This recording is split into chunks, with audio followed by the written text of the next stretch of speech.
Okay, I'm gonna go ahead and start.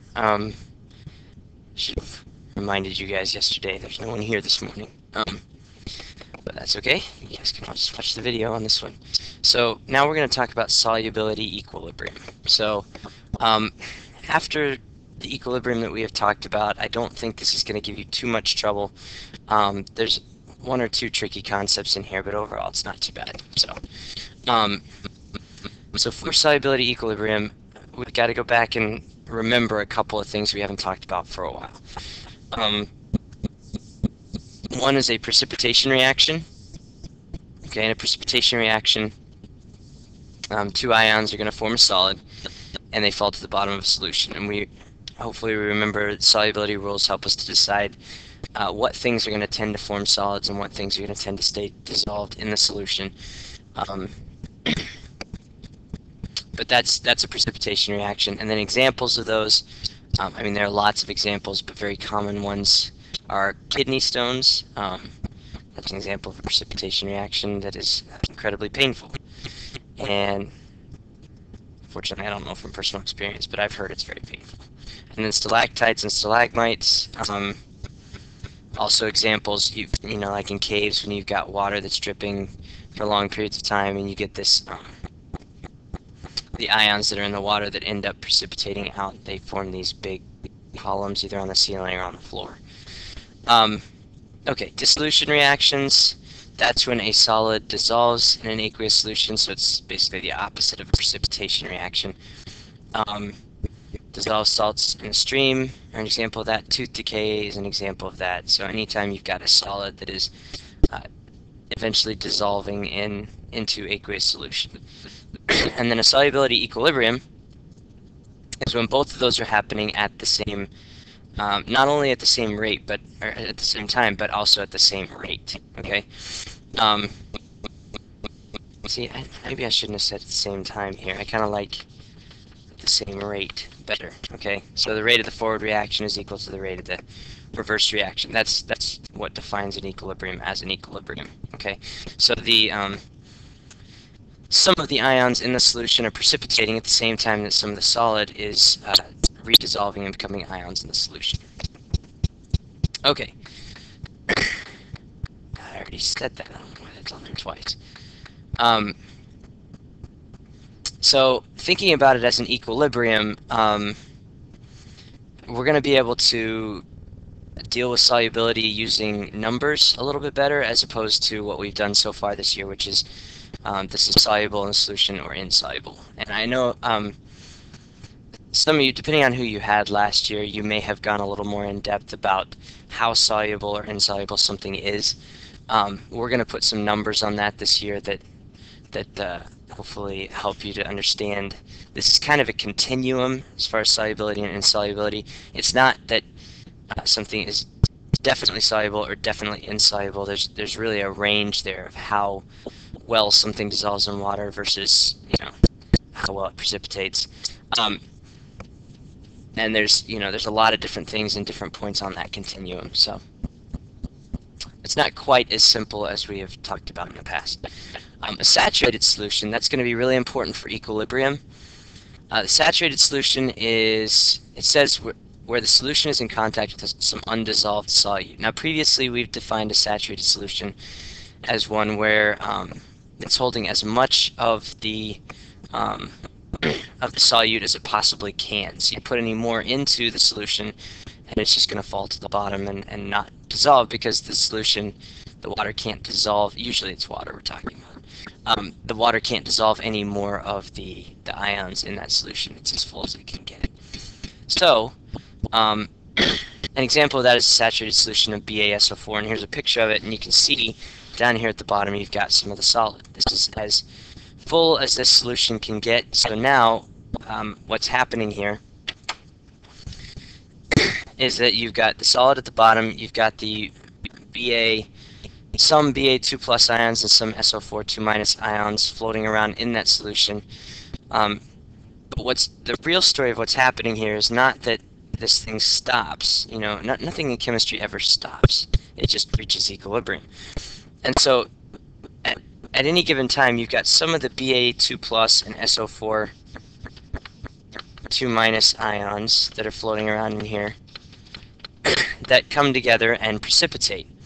But at that same rate, you've got some of the BaSO4 that's down here, the solid BaSO4, that is splitting apart into ions and dissolving in this solution. So you've got the dissolving and the precipitating happening at the exact same rate, okay, once this thing has reached equilibrium. Alright, so we've got a saturated solution of KNO3, potassium nitrate, and it's made by adding 100 grams of potassium nitrate to 100 grams of water. Then the solution is diluted with an additional 100 grams of water.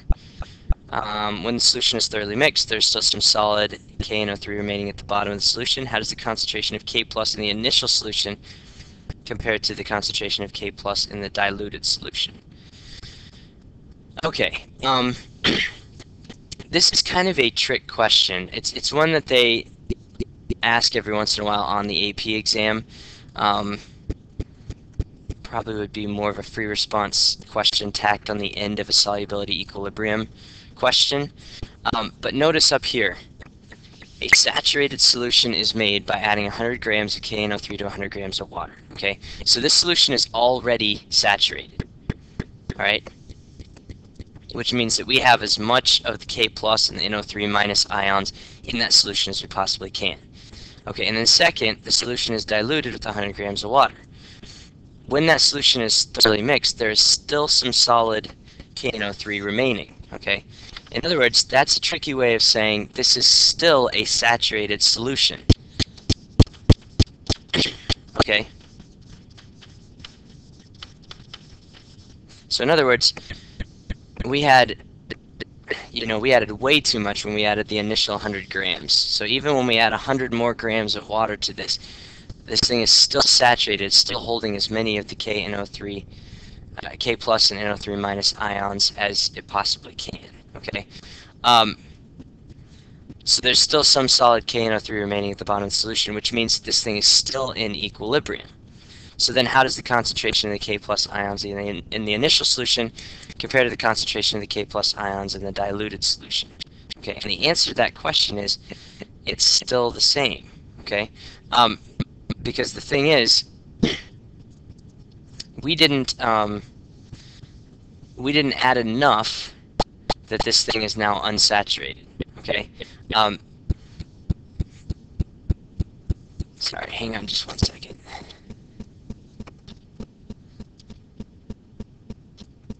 Okay, sorry about that. Alright, so anyway, what I was saying here, I guess the key here, sort of back up for a second. So, okay, we talked about the 100 grams of the KNO3, so initially we have a saturated solution. And then after that, we still have a saturated solution even after adding the additional 100 grams of water, okay? So, we're asking about the concentration of the K plus ions. Okay, now, there are going to be more K plus ions in the solution now, because when you add water, some of that solid at the bottom is going to dissolve in the new water that's put in. But because this thing is still in equilibrium, okay, and because we still have some solid at the bottom, it means it's still a saturated solution, the concentration of the K plus is still going to be the same as it was to begin with, okay?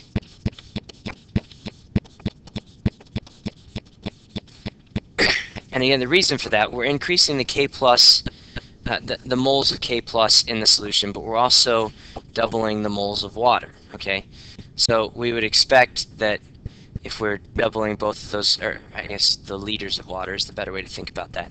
So if we're doubling the K plus moles and we're also doubling the volume, then that's going to keep the concentration exactly the same, okay? Now, if we added enough water that this thing was no longer saturated, in other words, we added enough water that all of the solid was gone, we would expect the K plus concentration to go down a little bit, okay?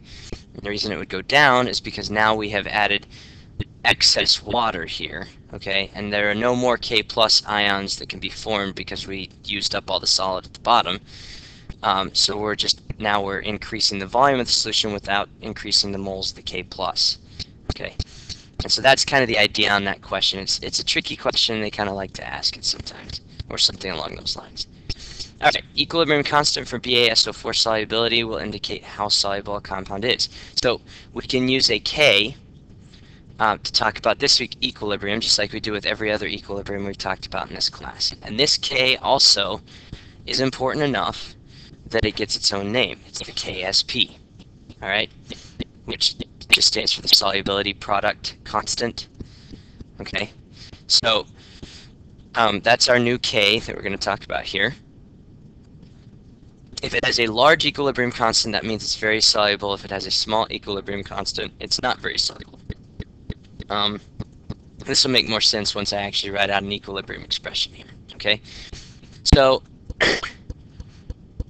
again, as in any equilibrium, we leave out pure substances such as solids or liquids. So we're not including the water in this equilibrium expression, and we're not including the solid. All right. So the solubility product expression for BaSO4 and water equilibrium. Okay. First of all, we probably should write the actual equation. So we've got BaSO4 solid to begin with. Okay. And then as we put that into water, some of it dissolves and dissociates into Ba2 plus and SO4 2 minus. Okay.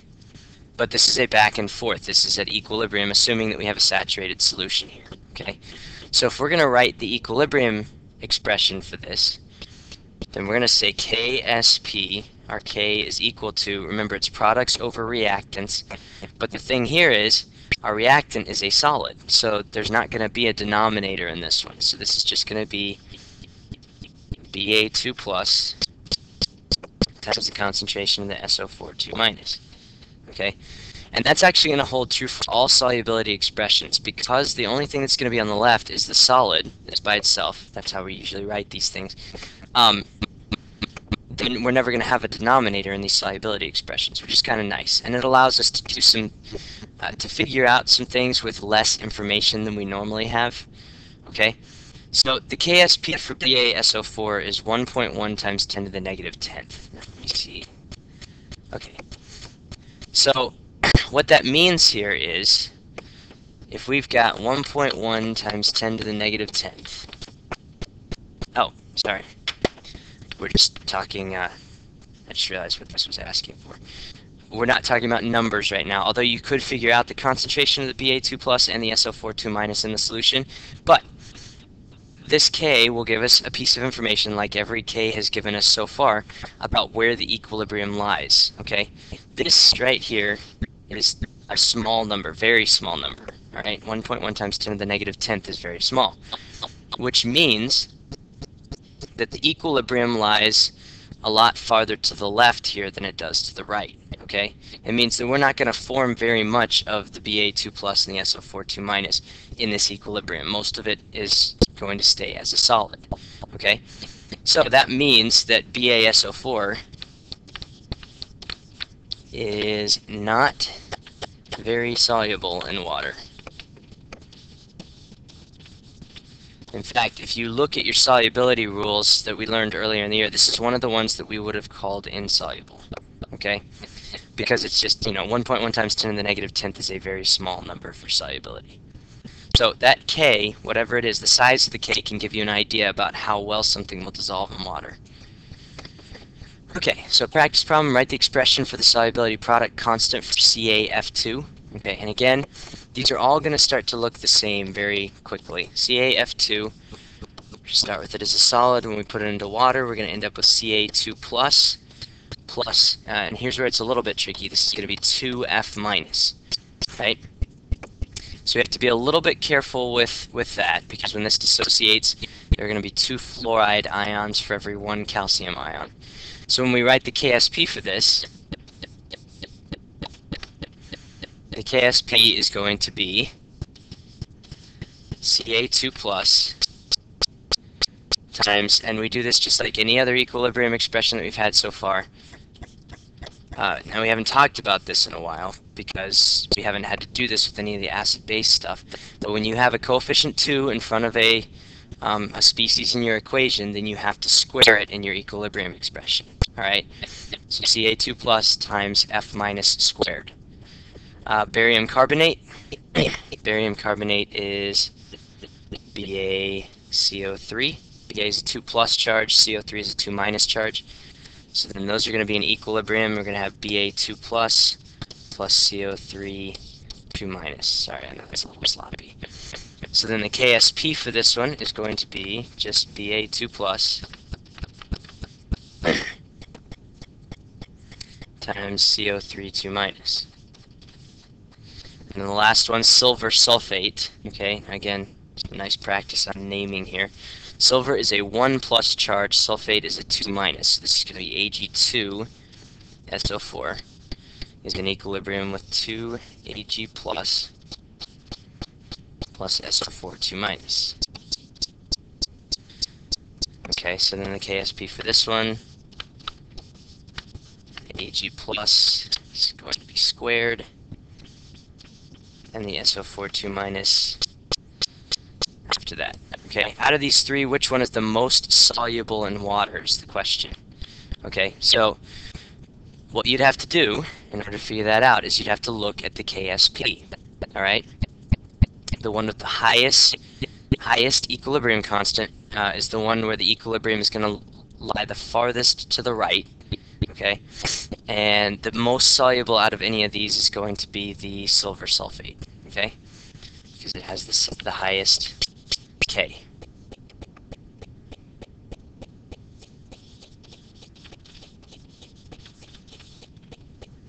Let me make sure I'm thinking about this right. Yeah, it's products over reactants. Yeah, that's right. So the ones with the highest concentration, yeah, it's going to be the silver sulfate. Okay? Alright, so hopefully that makes sense. And then the how do you know part, I answered that, but I didn't write it. Again, the how do you know is just by looking at the KSPs. The ones with the highest KSPs are going to be the ones that dissolve the best in water.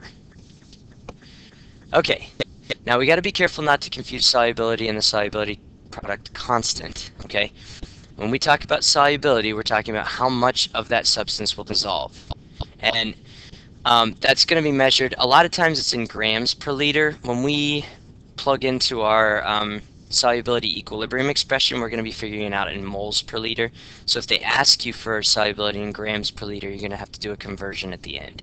You just have to kind of watch out for that.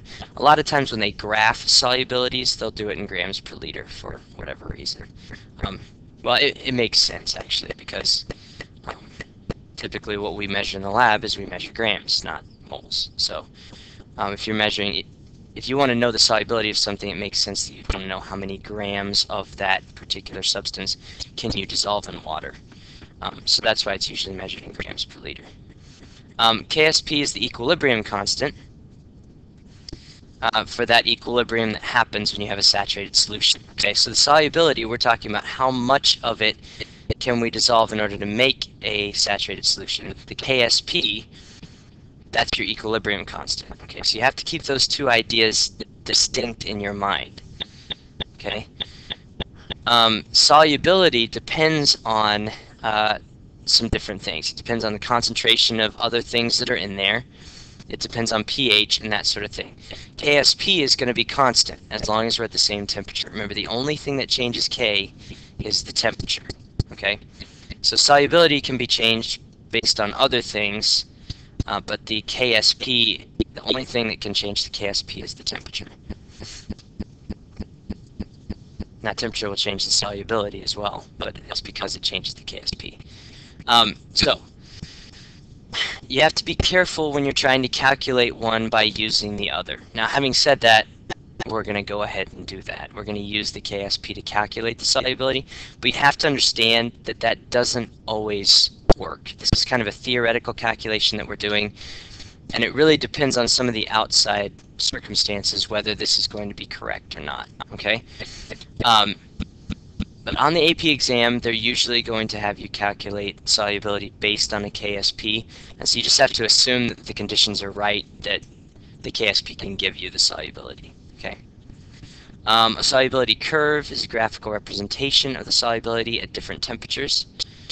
And usually this is going to show how many grams can dissolve in, usually in water, not always, in order to make a saturated solution. Okay, so you can take a look at this, and usually these solubility curves are with respect to temperature, because temperature, again, is one of the most important factors as far as how much of something will dissolve in something else. Okay, so notice for most of these things, for most of them, the solubility increases by quite a bit when you increase the temperature. Okay, that's going to be typical. So usually, when we increase temperature, we increase the solubility. Okay, so if you're looking at a graph like this, they might give you a graph similar to this, and they might say, you know, which compound has the greatest solubility at 70 degrees, excluding Ki, because Ki we can't really, it's kind of off the chart.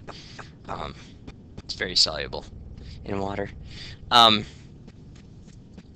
the one at 70 degrees that's the most soluble, if you just trace that up, at 70, it's going to be the NaNO3. Now, if they asked about, you know, even 75, you'd get a different answer there. But the NaNO3 is going to be the most soluble at 70 degrees. So that's just, you know, knowing how to read a graph.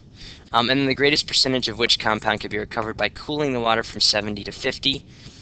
Okay, so again, you're looking at for the one that has the steepest slope at that point, all right, which, I mean, we could probably tell it's the KNO3. So to go from 70 down to 50, you are going to be able to recover a lot of solid KNO3, okay? In fact, you're going to be able to recover about 50 grams of it, okay, which is way more than any others. So all you have to do is cool this thing down to 50 degrees from 70, and you're going to end up with 50 additional grams of the KNO3 sitting at the bottom of your solution, okay? So that's kind of a big deal. KNO3 is very, very temperature dependent as far as its solubility. Okay, so now let's do some practice. Solid silver chromate is added to pure water at 25 degrees. This is similar to the kind of equilibrium question you might see on the AP exam. Some of the solid remains undissolved at the bottom of the flask. Okay, that's important because that means that we have a saturated solution. Okay, and in a saturated solution, there's an equilibrium happening, so we can use KSP here. All right. The mixture is stirred for several days to ensure that equilibrium is achieved. It's kind of intense, several days. But we know this thing is at equilibrium. Okay, the analysis of the equilibrated solution shows that its silver ion concentration is 1.3 times 10 to the negative fourth, assuming that the Ag2CrO4 dissociates completely in water and there are no other important equilibria involving the Ag plus or CrO4 2 minus ions. Okay, so again, they're making all the disclaimers here that help us to relate the solubility to KSP. This is the solubility. Well, I guess you kind of have to be careful with that. That's not really the solubility of this compound in water. But it's telling us the concentration of one of the ions, which is going to help us, okay? So what we have to think about here, first of all, is we have to think about the equation for this one. So we've got Ag2 CrO4 as a solid initially, okay? And then we give it time to get to equilibrium here, and we're going to end up with 2 Ag plus ions, and then CrO4 2 minus, okay? So our equilibrium expression for this one is going to be K is equal to Ag plus squared times CrO4 2 minus. Okay? Now, at equilibrium, they're telling us that the silver ion concentration is 1.3 times 10 to the negative fourth. Okay? You can make an ice table for this one if you want to. It's not absolutely necessary here. But again, if you like the ice tables, if that makes you comfortable, then I'm just gonna show up. If I read it over the writing, it's gonna be hard to see. it doesn't really matter how much of the solid we have to begin with because that's not in our equilibrium expression, but we can know with a fair degree of certainty that we have 0 of the ions when we initially add the solid, okay? Then the change here, I guess we know the equilibrium concentration of the silver is 1.3 times 10 to the negative fourth, okay? Again, I know that's hard to see. But we have to pay attention to the, so that means that this is going up by 1.3 times 10 to the negative fourth here. We have to pay attention to the stoichiometry, okay? So because the silver is going up by 1.3 times 10 to the negative fourth, the chromate is going up by half that much, okay? So the chromate is going up by 6.5 times 10 to the negative fifth. These numbers are not easy to see. I should have used a different color. So what we end up with here is 6.5 times 10 to the negative fifth is our equilibrium concentration for the chromate, and then we have our equilibrium concentration of the silver, 1.3 times 10 to the negative fourth, which they already gave us in the problem, okay? So then we can just plug that into our expression here and we can find our KSP. So our KSP is equal to 1.3 times 10 to the negative fourth squared times 6.5 times 10 to the negative fifth.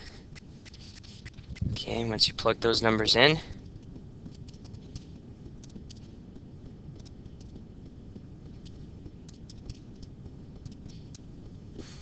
end up with 1 point, how many sig figs do we have here? Just 2? 1.1 times 10 to the negative 12th is our KSP. And again, Ks don't have units, so we don't put any units on this. That's showing us that this silver chromate is not very soluble in water, okay? Because that's a fairly low K. So that's what that's basically telling us. All right. Next question. KSP for CaF2 is 3.9 times 10 to the negative 11th, assuming that CaF2 dissociates completely and there are no other blah, blah, blah, so all the disclaimer statements here. Calculate the solubility of CaF2 in grams per liter. All right, so this time the only thing that we know is the KSP. All right, and that, initially that doesn't seem like enough information, but if we think about how this equation actually works here, so we've got CaF2 solid, that's an equilibrium with Ca2 plus 2F minus. Okay, we already wrote the expression for this earlier. And we think about our ice table here as far as what's happening. So we start with 0 of the ions. The calcium concentration is going to go up by plus X. The fluoride ion concentration is going to go up by 2X because of the stoichiometry. So we know with X and 2X at the end. And because we don't have a denominator in this one, we can deal with that. Okay, so our K expression here is 3.9 times 10 to the negative 11th is equal to, now here's where you have to be a little bit careful because this is going to be the concentration of the Ca2 plus times the concentration of the F minus squared. Okay, so this is going to be X times 2X squared. So 3.9 times 10 to the negative 11th is equal to, let's see, this is going to be 4X cubed. Okay, and then all we have to do is solve for X here, which we can do. So take 3.9 times 10 to the negative 11th divided by 4, and then you take the cube root of that. And that's going to be, the X here should be 2.1 times 10 to the negative 4th. Okay? Now, what that is telling us, we have to be a little careful here, okay? And just kind of think about this for a second. When they ask us about the solubility, they're asking us how much of this is going to dissolve, okay? So what we have to realize is the CaF2 is in a 1-to-1 stoichiometry with Ca2+, but not with the F-. Okay, so probably what we want to do here to solve for the solubility, because we want to talk about how much of the CaF2 is actually going to dissolve, we probably want to go with our X here, because X is going to give us our Ca2+ concentration, which is going to be equal to the amount of the CaF2 that's dissolving because of the 1-to-1 stoichiometry. Okay, so our X here, that is our molar solubility of CaF2, but we want to know it in grams per liter. Okay, so that's how many moles per liter of this are going to dissolve. Okay, so in order to find the grams per liter, what we have to do, we've got 2.1 times 10 to the negative fourth moles in 1 liter. Okay, so we just need to do a little dimensional analysis here. Moles of CaF2, and then on the top we've got grams of CaF2. Okay, maybe I should label this here. This equals our CaF2 concentration. Again, it's probably not the best way to say that. It's not really our concentration. It's our moles per liter, okay? And we're trying to find the grams per liter, so. Anyway, point is, what you need to do here is you need to find the,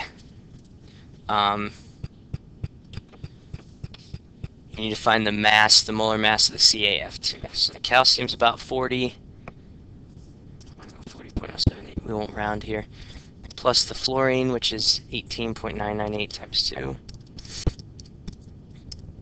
So 78.074 for the molar mass here. Once you multiply that molar mass by the 2.1 times 10 to the negative fourth, that's going to give us our solubility in grams per liter, because the moles cancel out. So 0.016 grams of CaF2 in 1 liter. So there's our solubility. Alright, hang on just one second. Alright, so hopefully that question made sense. I think we finished that one up. Okay, another example here. Saturated solution of calcium hydroxide has a pH of 12.47. At 25 degrees, calculate the OH minus concentration in the solution, write the solubility product expression, and calculate the value of KSP. Alright, this is really not much different than the last one. The only thing that's different is they're giving us a pH, and we have to use that to calculate the OH minus concentration. But we can do that, that's easy. So if you 10 this 12.47, so 10 to the negative 12.47, that's going to give us our, well, I'll tell you what, I should probably not do it in that order. Let's find the POH first, because that's going to give us our H plus concentration, and that's kind of a pain. So if we take 14 minus 12.47, our POH here is equal to 1.53. Okay, so then if we 10 that, 10 to the negative 1.53, that gives us our OH minus concentration in this solution. And our OH minus concentration is equal to 0.030, I guess. Okay. So now we have our OH minus concentration, so check. Write the solubility product expression for calcium hydroxide. Alright, so you don't have to do this, but it always helps me to actually write out the equation first. Calcium hydroxide is CaOH2 because calcium has a 2+ charge. Whoops, that's a solid. And that's in equilibrium with Ca2 plus 2OH minus. Okay, and again, this is where we have to start paying attention to stoichiometry in our solubility again, or in our equilibrium again, which is kind of a pain, but it's not. This is not too bad. You usually have just an x squared every once in a while. So the solubility product expression would be KSP is equal to concentration of the Ca2 plus times the concentration of the OH minus squared. Okay, so that's how we'd write our equilibrium expression. Again, remembering we don't put solids in our equilibrium expression, that's why there's no denominator here. And we want to know the value of KSP for calcium hydroxide. So, and again, this is probably not completely necessary to make an ICE table once you get the hang of these, but just for the first few, we're starting with none of the ions, okay?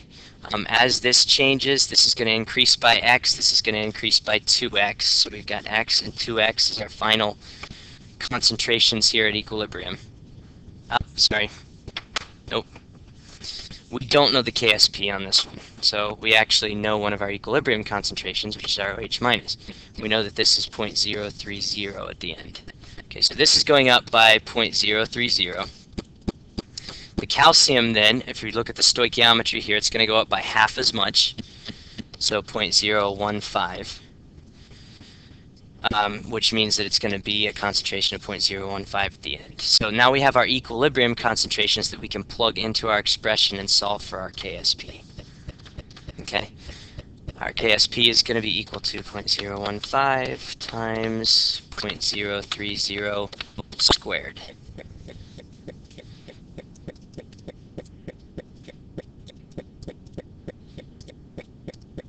I'm getting 1.3, I guess technically 1.4 if you follow the rounding rules correctly here, because we need 2 sig figs.